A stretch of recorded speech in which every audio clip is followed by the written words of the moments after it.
Just because you're struggling doesn't mean that you're failing. I think sometimes people equate struggling with failure. It's not, it isn't even close. In fact, if you're struggling, it tells me that you're still in the game.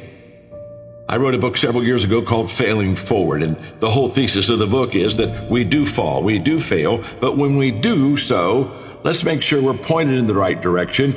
Let's fail forward, let's fall forward, let's advance maybe another yard in our progress of going towards something that maybe is a very difficult obstacle. Now, how do you hang in there during the hard, difficult times?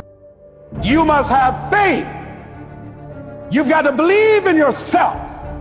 You've got to believe in your abilities. You've got to believe in your service, your company, your ideas.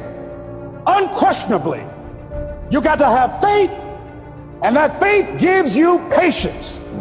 That it's not going to happen as quickly as you want it to happen.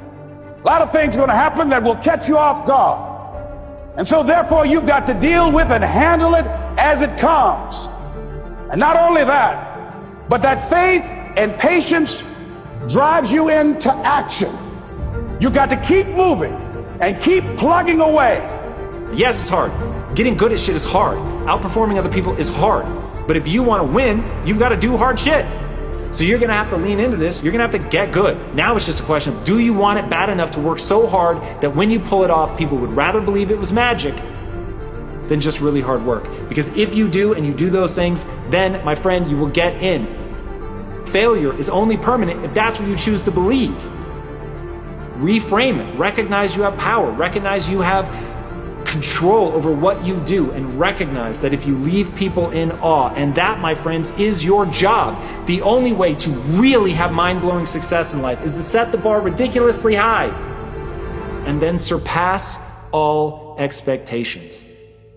And that's when it looks like magic. And that's when you'll get what you want. That simple. Don't buy into failure. It's just a lesson. You know what I discovered?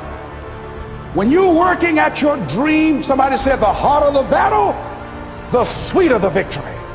Oh, it's sweet to you. It's good to you. Why? See, when it's hard and there's a struggle, see, what you become in the process is more important than the dream.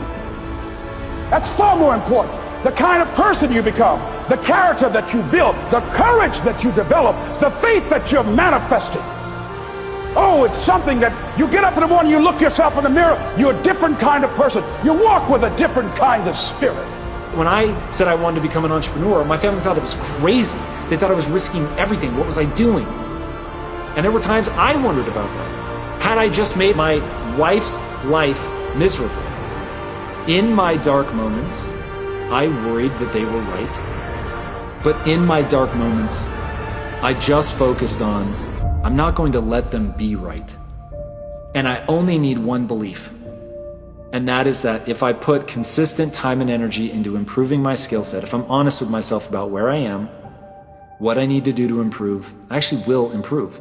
And so I started saying the following phrase to myself: don't judge yourself through the lens of a moment. Judge yourself through the lens of a lifetime.